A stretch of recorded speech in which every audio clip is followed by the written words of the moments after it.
যে হাত দিয়ে জাতির পিতার ওই ছবি নিয়ে তারা ভেঙেছে, তাদের যা উপযুক্ত করা উচিত সেটা করতে হবে। কিন্তু যিনি আমাদের জাতির পিতা, যার আইন আছে, সেখানে হাত দেবে এত সাহস কোত্থেকে পেল? জাতির পিতার ছবি নিয়ে অপমান করেছে, এত সাহস কোথা থেকে পায় আমি জিজ্ঞাসা করি।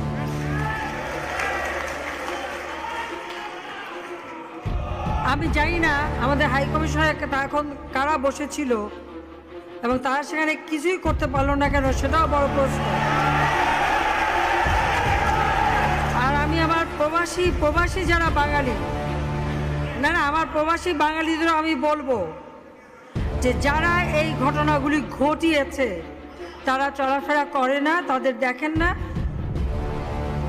যে হাত দিয়ে জাতির পিতার ওই ছবি নিয়ে তারা